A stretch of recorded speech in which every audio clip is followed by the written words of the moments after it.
thank you for another day in your house, Lord. We just ask you to bless it, be with us. Let your Holy Spirit fill this church. But more importantly, let it fill our hearts, Lord. And we just thank you so much for another time to come and worship. In Jesus' name we pray. Amen. Amen.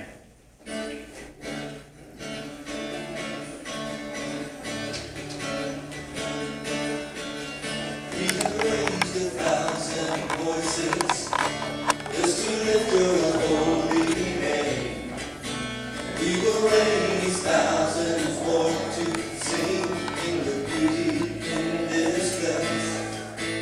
Oh, let them let the battle, for the Lord is like your word. As we marvel in your presence to the ends of the earth.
sunny and feeling like summer for a change, right?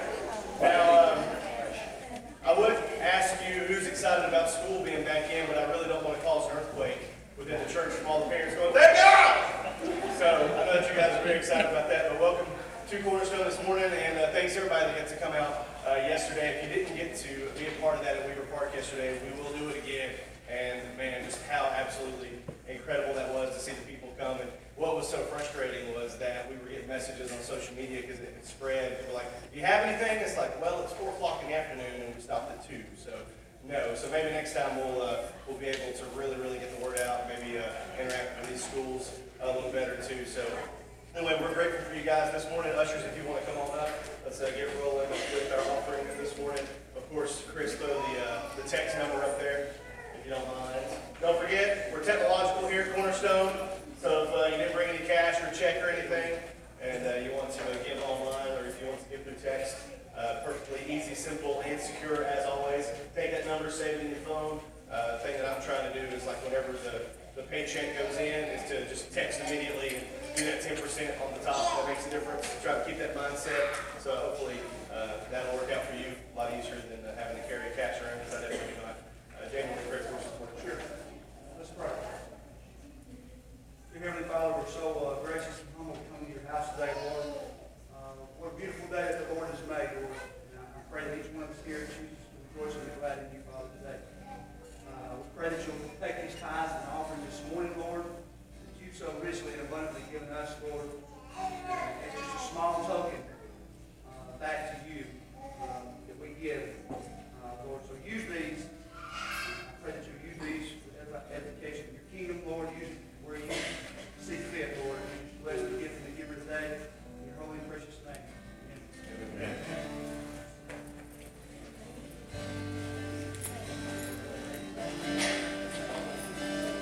You were going that way.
Kids.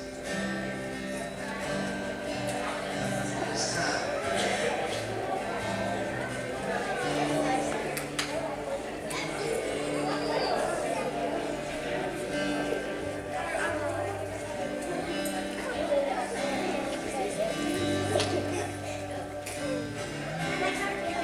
You're okay, you don't have to bend down. You're good.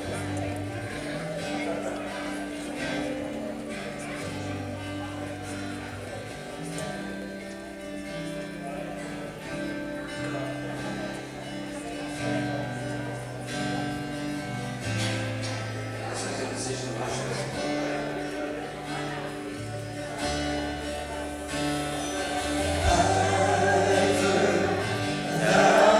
Stories of one day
ashamed of what I've done, what I've become. These hands are dirty.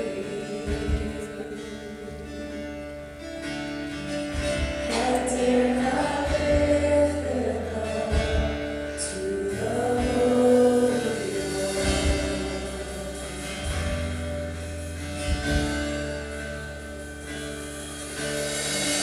You plead my cause.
Your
sort, or you came in the blazing hot inferno sun yesterday and served, thank you.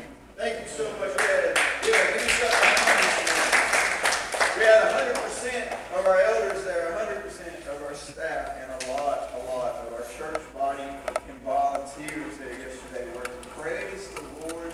Man, when I see numbers like that, it shows that unity is in the house and God is doing business. So I'm excited about that. Also, for all of you who lead a life group, volunteer for Children's Church, you serve as an elder, you serve as a staff member, or you just want to come. Tonight there is a leadership meeting here at 6 o'clock. I'm going to share my heart on leadership and the direction that I feel like we're headed, and what I feel like that it's really not just like specific things, because those things are decided through the eldership, but it's like how we're going to do leadership, what we're going to do. It's going to be a fun time. I've put a lot of work into this that I'm going to share with you tonight, and I want you to be here. If you want to be here, anybody, but definitely our worship team members, our staff, our elders, our children's church workers, volunteers, anybody that's in any kind of leadership position, I want you here tonight at 6. And then one other big announcement is we're going to have a baptism next Sunday night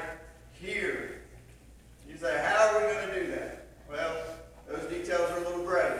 But we are going to have a baptism here. From what I understand, that has not happened before. Would you give God some glory?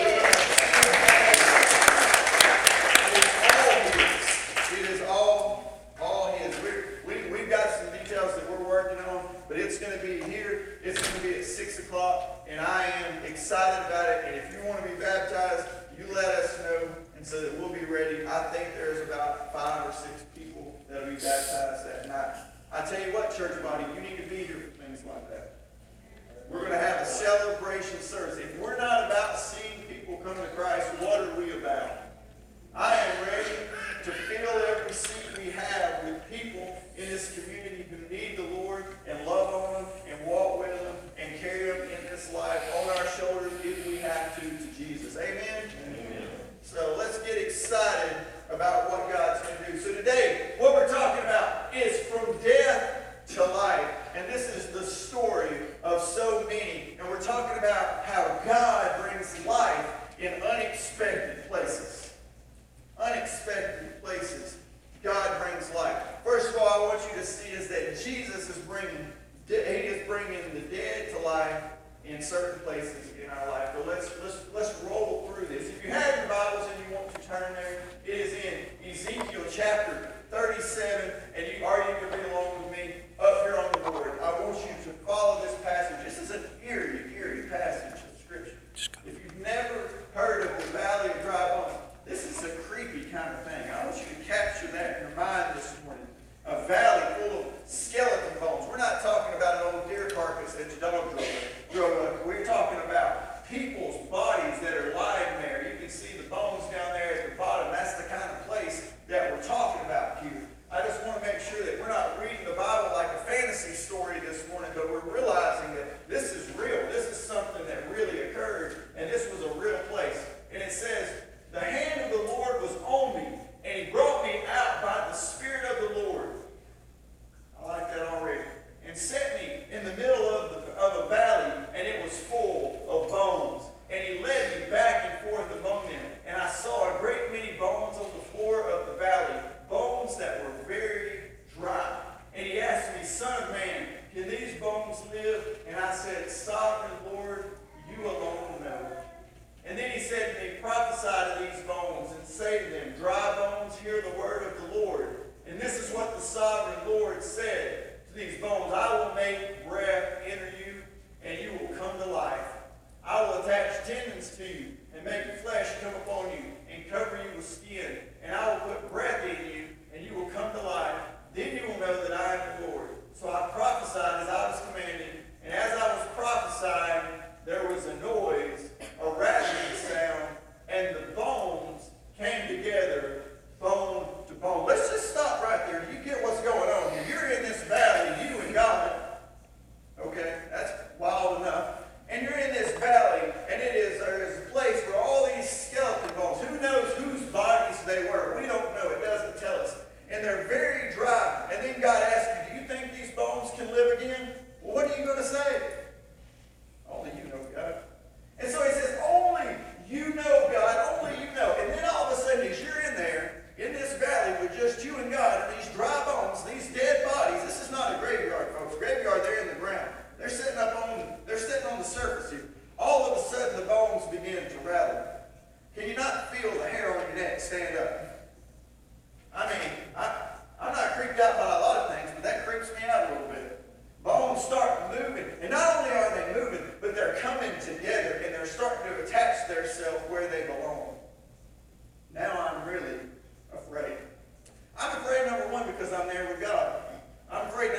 Lord says, come, breath from the four winds, and breathe into these slain, that they may live.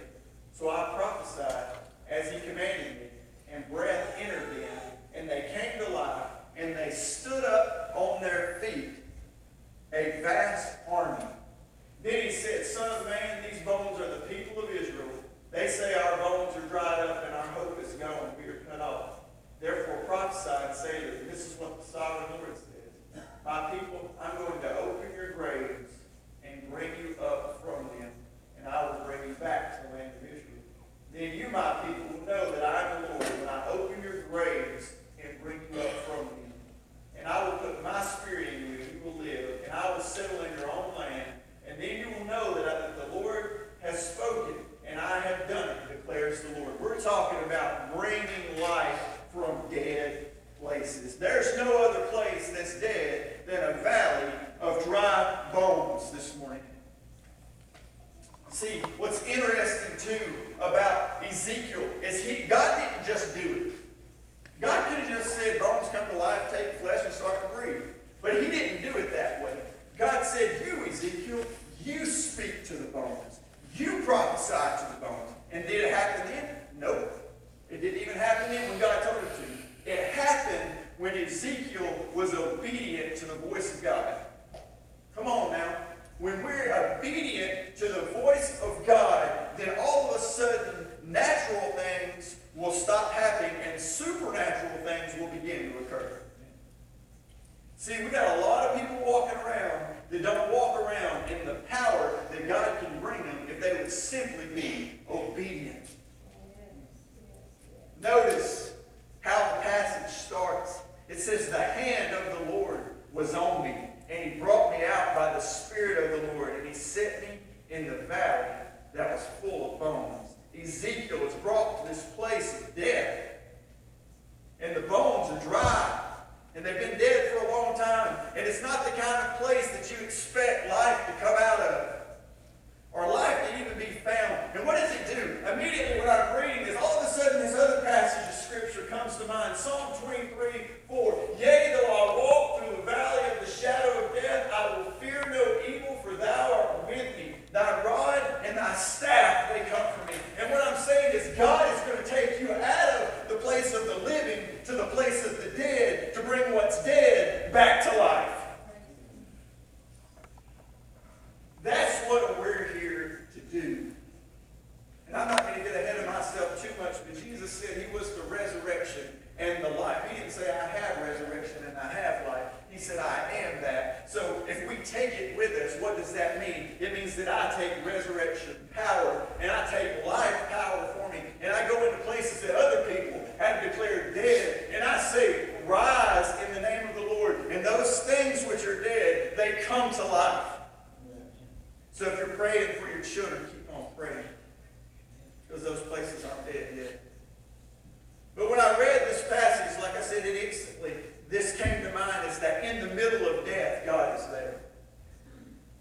We've all been there before when death was knocking on the door. Maybe it was a loved one, maybe it was somewhere, but in the middle of death, God is even there. See, Ezekiel's brought to this place of hopelessness. This is not the kind of place, like I said, you expect to find life. And then God asked me, he says, Son of man, can these bones live? Now for Ezekiel to even answer this question, he's going to have great faith. Number one, how do I answer God when he talks to me? What do I say? See, Ezekiel was brought to this place of death to test his faith. And when Ezekiel acted in faith, it caused the natural to be overwhelmed by the supernatural.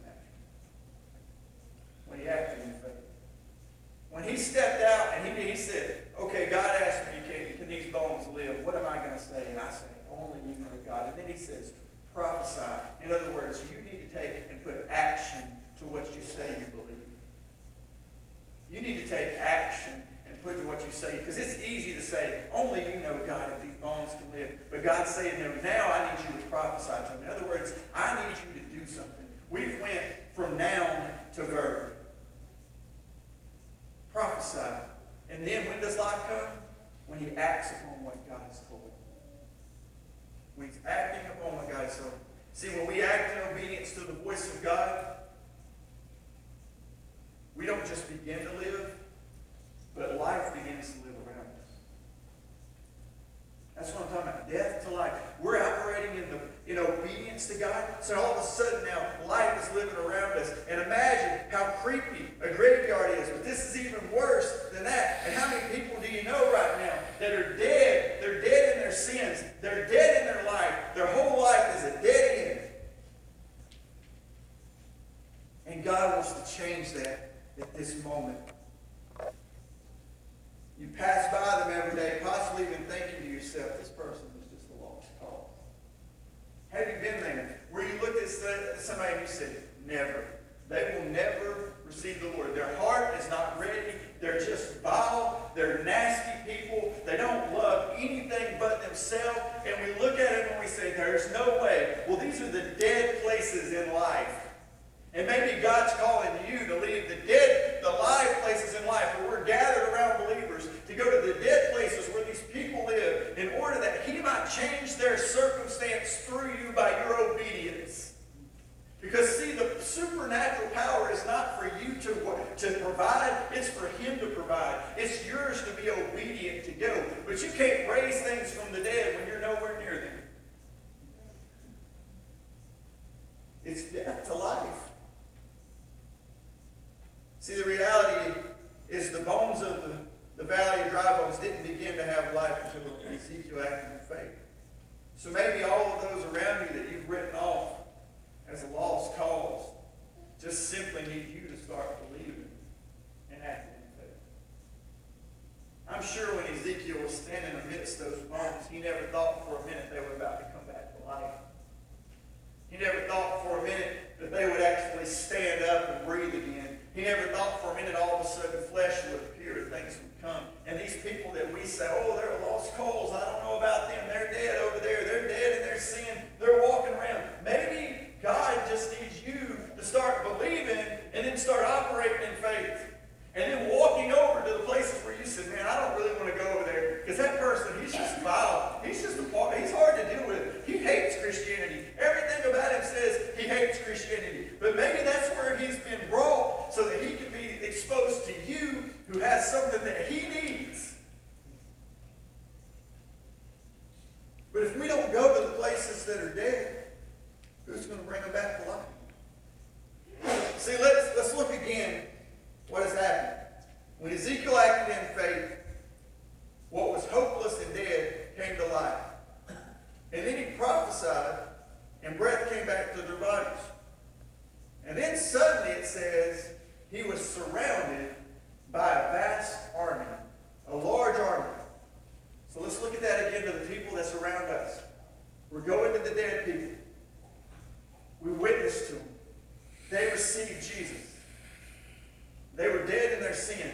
Now they're not. You've acted in obedience. Now God's work. You've put your faith to work. Then the dead come to life. They come to Jesus. Now those people who used to be dead places in your life are now part of a vast army for the kingdom of God. And that's how the kingdom of God is built. You came to the valley alone, but now you're surrounded by a vast army. You came alone. When you got there, it was just you and God. But now look around you. That's the fruit of living for Jesus. The fruit is I bring life to where I go. What was once a dead field of bones is now a battlefield full of a live army. We're talking about bringing people from death to life and going to unexpected places and finding life. Let's move on this morning. I want to show you something else. Lazarus. If you have your Bibles, I don't have the entire passage up here because the story of Lazarus is like 44 verses long. And the 14 that we read earlier felt kind of long. So, there's 44 verses there. But Lazarus is a friend of Jesus. He's a friend of Jesus. His sisters, Mary and Martha, they're friends of Jesus. They appear other times in Scripture with Jesus. Lazarus is very sick. Very sick. He's going to die. So Mary and Martha said, surely Jesus will come. He'll heal him. But what happens is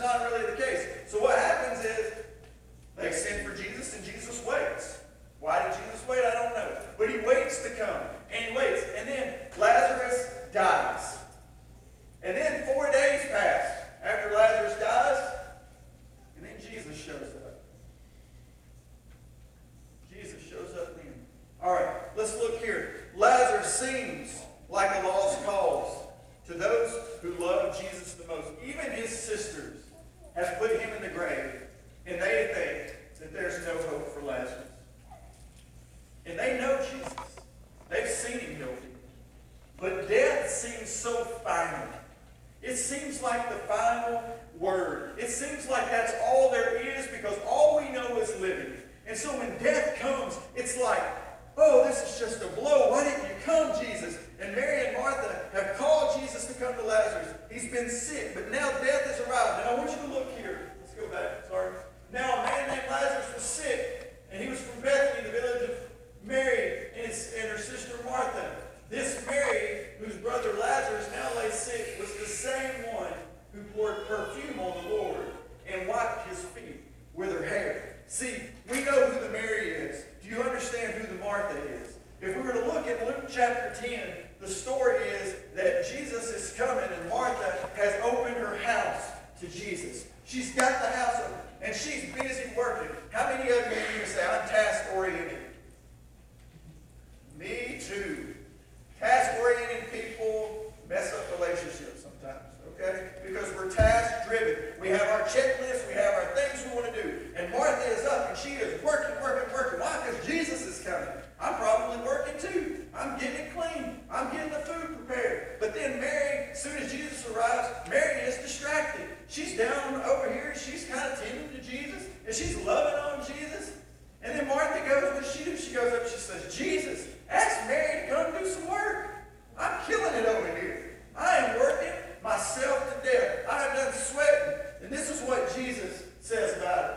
Let's see if I have it. I don't have it. But let's move on. But what it is that Jesus looks at it, he says, I will not take away from Mary what she has, because the one thing she has is the right thing. She's chosen me over the work. She's chosen me over the work. See, these two people, they love Jesus very much. Yet now that Lazarus is dead, the chance of having him back seemed what? Impossible. Why do we think, it happens in our life all the time, but why do we think that some situations can't be redeemed? We're like, oh, that's just done. It's final. It's over with. And the whole time that God is saying, just come to me with it. Look here, verse 21. I want you to see this. Even the people that love Jesus the most are starting to question. Lord, Martha said to Jesus, if you had been here, my brother would not have died. But I know that even now, God will give you whatever you ask. And Jesus said to her, your brother will rise. And Martha answered, I know he will rise again in the resurrection at the last day. See, even in that, she's kind of given a politically correct answer. Don't we love the politically correct culture? She says, oh, I know that in the end times he's going to rise again. And Jesus is like, no, what you don't understand is resurrection and life has arrived on the scene. Now all of the players have changed. Now all of the circumstances have changed. Martha puts it nicely. All her mind knows is when something is dead, it stays dead. But she doesn't realize that in her very presence is not the power of resurrection and life, but in her very presence is resurrection and life. But in our mind, there is no greater, unlikely place for life to come out of than a tomb. I mean, when you're standing in the graveyard, you're not expecting anybody to pop up and say hello. I mean, it's just not something that we comprehend. And so in their mind, they were like, it's over with. It's just done. But I learned something this week from this passage of Scripture. And it spoke to me because I know some of you here are dealing with death. You've had somebody die in your life, and it's painful. And I know some of you have dealt with things that you just don't understand. And you go, does he even care? Why would he allow these things to happen? But let me take a minute and just show you something about the character of God this morning. Let me show you something.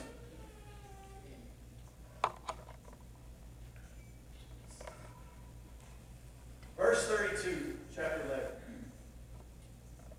When Mary reached the place where Jesus was and saw him, she fell at his feet and said, Lord, if you had been here, my brother would not have died. And when Jesus saw her weeping, and the Jews who had come along with her also weeping, he was deeply moved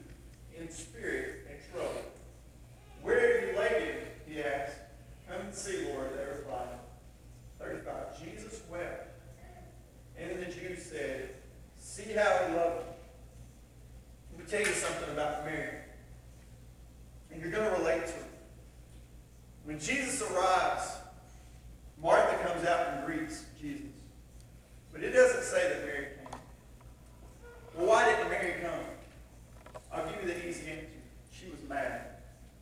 She was mad because Jesus didn't come, and now Lazarus is dead. She was angry with God about death. How many of us have been there where we're like, God, I just don't understand. Why did this person have to die? And she was mad. So Jesus calls for her, and she comes. And the first thing that she says to him, the first thing, is she blames him. When Mary reached the place where Jesus was and saw him, she fell at his feet and said, Lord, if you had been here, my brother would not have died. She was blaming Jesus for Lazarus' death. And we look at that and we say, man, how could you blame Jesus? He was probably angry with her at that point. He was probably frustrated that she would blame God. How could you question God? You're not supposed to question God. I've heard this stuff all the time. Don't question God. Don't question God. But her heart is broken. And she's fragile. She's lost her brother. She wants answers. She knows Jesus could have done something about it, but he didn't. And now she's going to him and she's like, why? Why have you done this? And does Jesus respond mad? No. Look, 33. When Jesus saw her weeping, the Jews who had come along with her also weeping. It doesn't say he was mad. He was deeply moved in spirit and trouble. So do you think when you get angry, when you're asking God questions, oh, why, God? Why me? Do you think that he's mad at you? No. His heart is deeply troubled for you. And what else happens? What else happens? It says that, it goes on to say, look, wherever you laid him. So what else happened? Jesus was ready to move in action on her behalf. And what else happened? When he saw all of them that was around him, weeping over the dead, what did he do? He wept as well. See, we think that God's mad at us. We think that we can't question God when things are difficult. And I'm not saying we don't question the authority of God, but I think he's big enough to answer our whys. I think when my son asked me, Dad, why did this happen after? Why, Dad? And he's troubled and he's distraught and he's heartbroken. I think I'm big enough to answer his questions, and I think God's big enough to answer mine, even when they're difficult. And that's what I see from this scripture is, Jesus is there. Yes, he's going to bring him back to life. Yes, they didn't know that at the time, but he's not hurt by their questions. I don't believe that Jesus wept for Lazarus, even though the other people looked on it and they saw that. Because I think Jesus already knew Lazarus was going to come back to life. Why would you weep for something that you knew you were about to change? I think the reason that Jesus wept, I believe he wept for Mary and the others whose hearts were broken over his death. Why would you weep over somebody that you knew you was going to bring back to life? He wept because they were heartbroken. He wept because he felt like they didn't have any hope. He wept for them. It says when he saw them, when he saw how troubled they were, he became troubled. And then when he said, I want to move to where Lazarus is. Then he wept because he saw that they were heartbroken. But let me tell you, Jesus can handle your questions during difficult times, and he's not mad with Mary's questions. What does he do? He joins her in being heartbroken. Now what Mary does is she's not realized yet, but resurrection and life has come on the scene. Resurrection and life have come on the scene. Let's follow me now, guys. Follow me. I know we got a long way. Here we go. Verse 38. Stay with me. Jesus once more, deeply moved, came to the tomb. It was a cave with a stone laid across the entrance. Come on now. He says, take away the stone. But Lord, said Martha, the sister of the dead man, by this time there is a bad odor, for it's been 4 days. Even now it cannot be grasped in Martha's mind that Lazarus is about to walk out of there. I'm getting excited because I know the next couple of verses. I'm excited for her because she can't grasp that even now that God is fixing to do something. And then it says, then Jesus said, did I not tell you that if you believe, you will see the glory of God? So they took away the stone.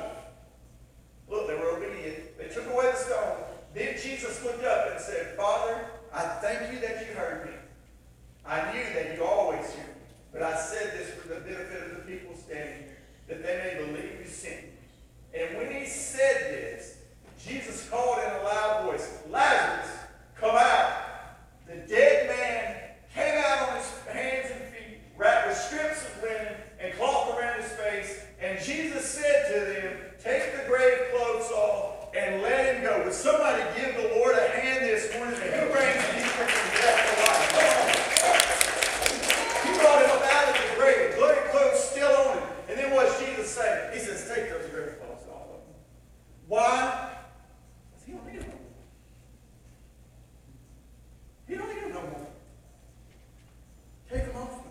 In verse 25, if we look back, chapter 11, Jesus says this. He said, I'm the resurrection and the life. And the ones who believe in me, they'll live even though they die.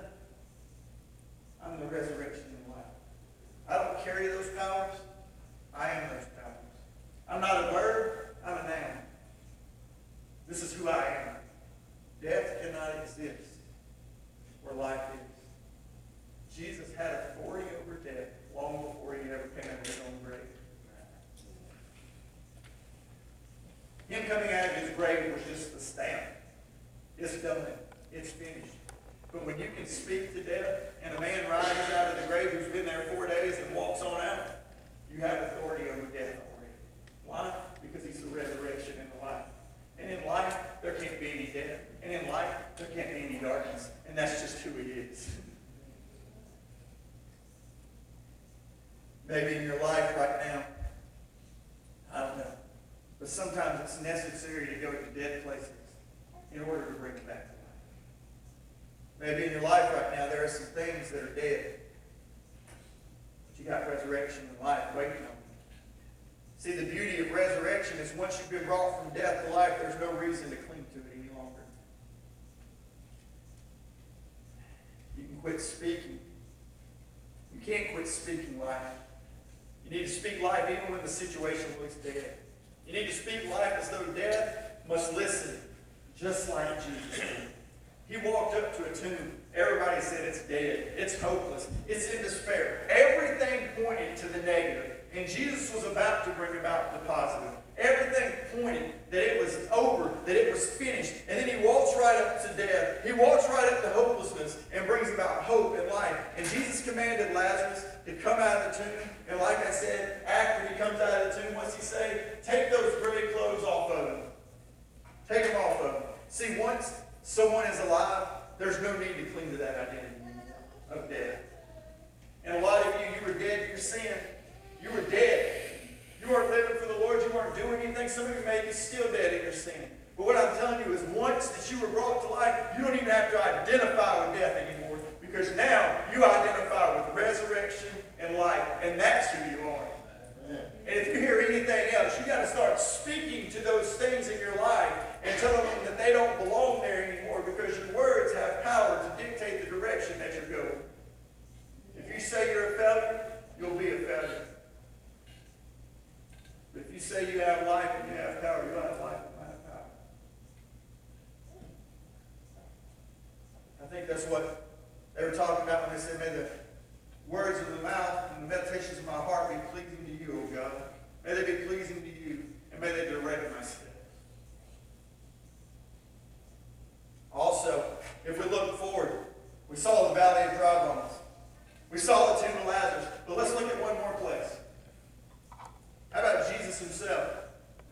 How about Jesus? Why don't we go to his tomb? Jesus, in this passage, he proves that he has dominance over death.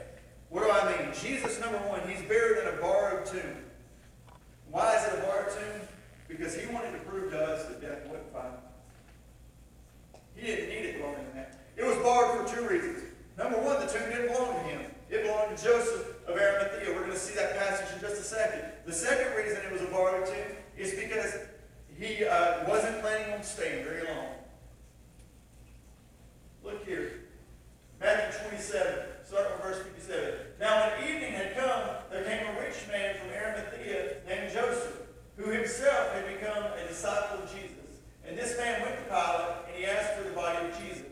And then Pilate commanded that the body be given to him. And when Joseph had taken the body, he wrapped it in a clean linen cloth and laid it in his new tomb, which had been carved out of rock. And he rolled a large stone against the door of the tomb and departed. See, the tomb, it was borrowed. Jesus, see, he wasn't planning on staying there long. Why? Because Jesus had already made his stance on life and death. He said in John 10, verse 17, the reason the Father loves me is that I lay my life down in order to take it up again. Jesus said, even there, Jesus is saying what he is. He's saying I'm resurrection and life in this scripture alone. He's speaking about his dominance over death. He says the reason the Father loves me is I can lay my life down, or I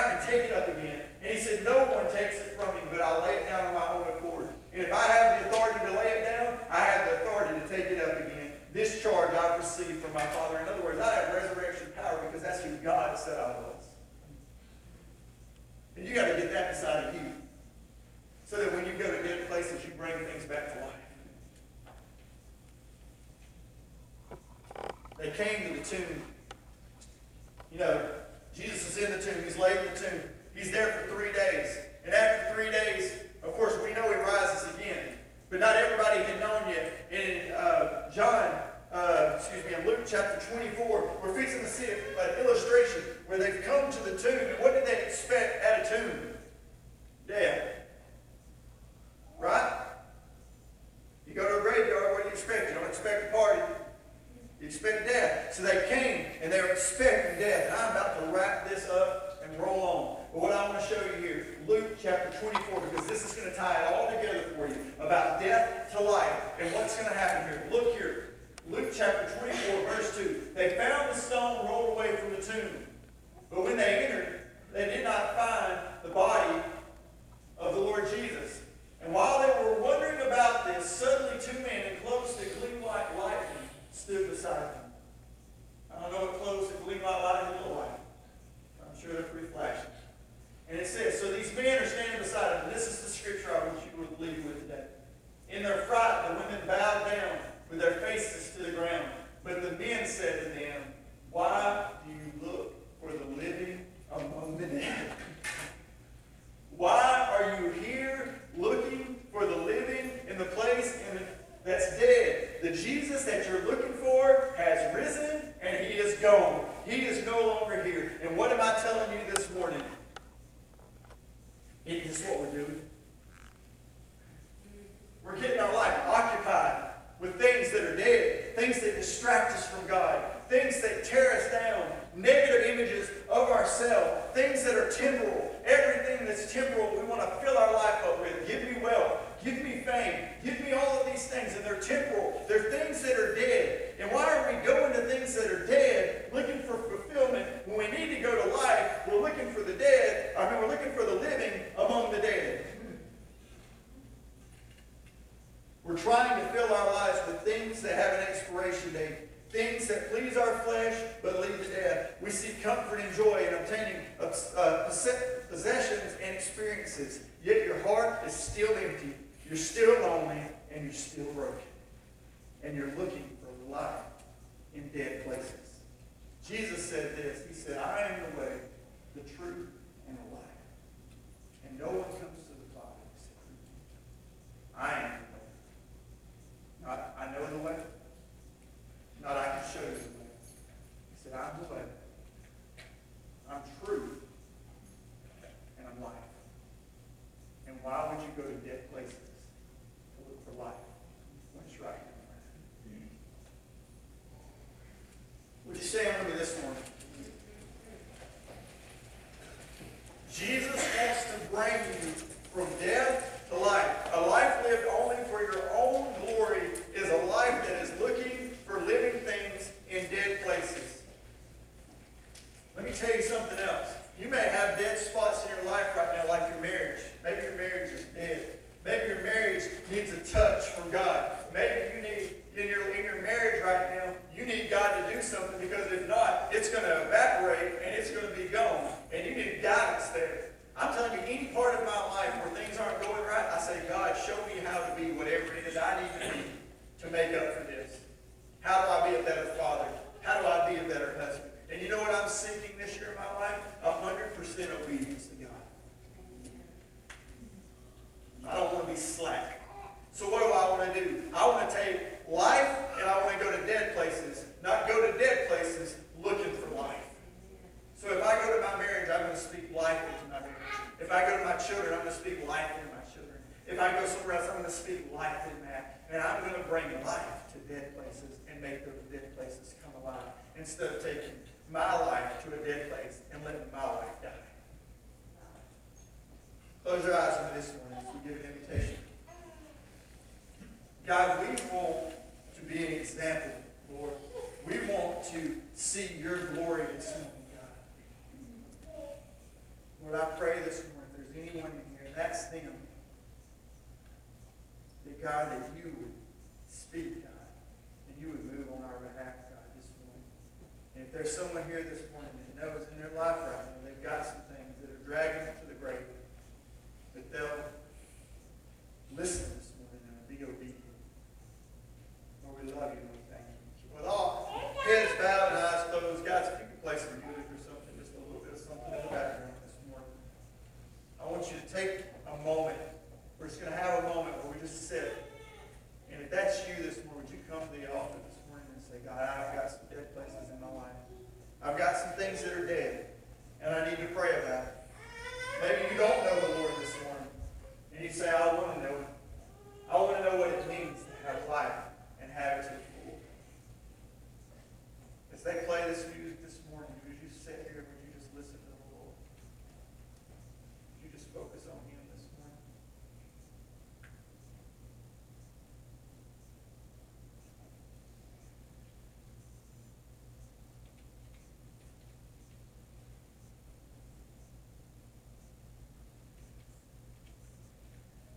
Is there anybody out there this morning that says, Pastor, pray for me when you pray?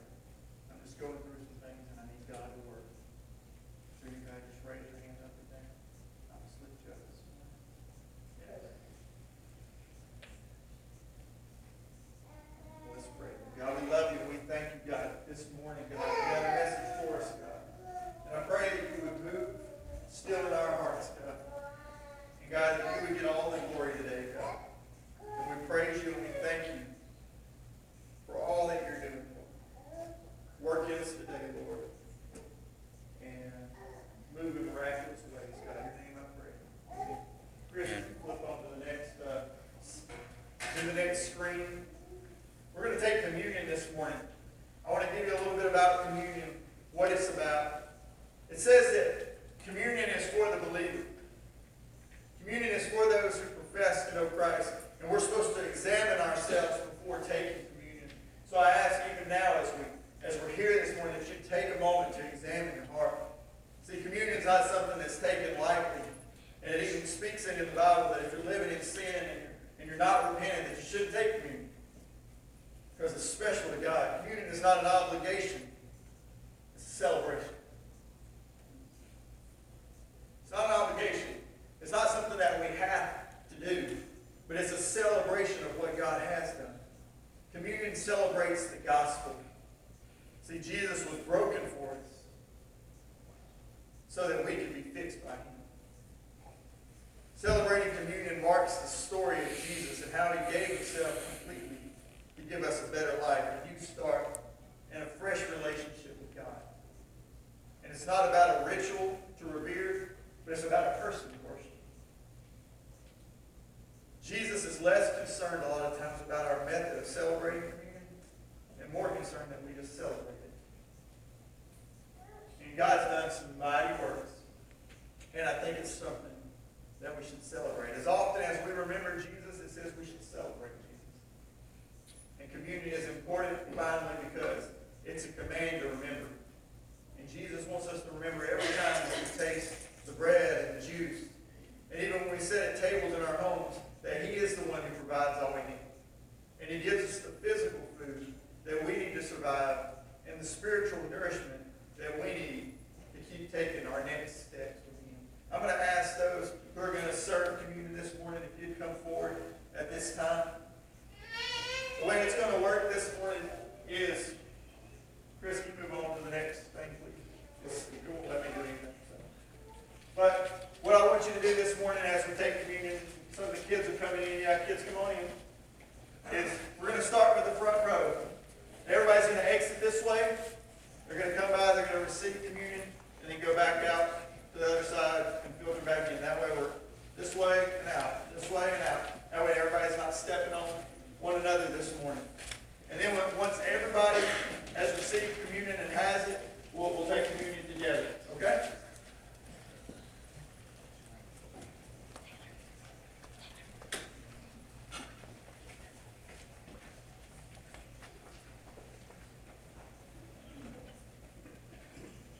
Start with the front row right here. Filter in.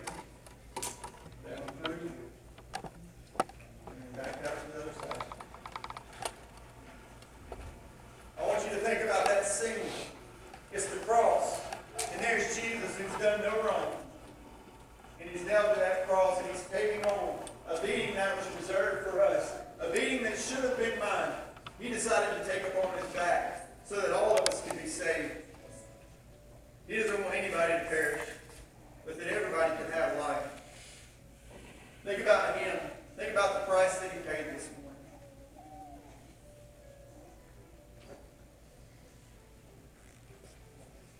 Those of you who have children, get near your children. Explain it to them. Celebrate this time together.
Luke chapter 22, verse 19, it says, and he took the bread, and he gave thanks, and he broke it, and he gave it to him, and he said, this is my body given for you.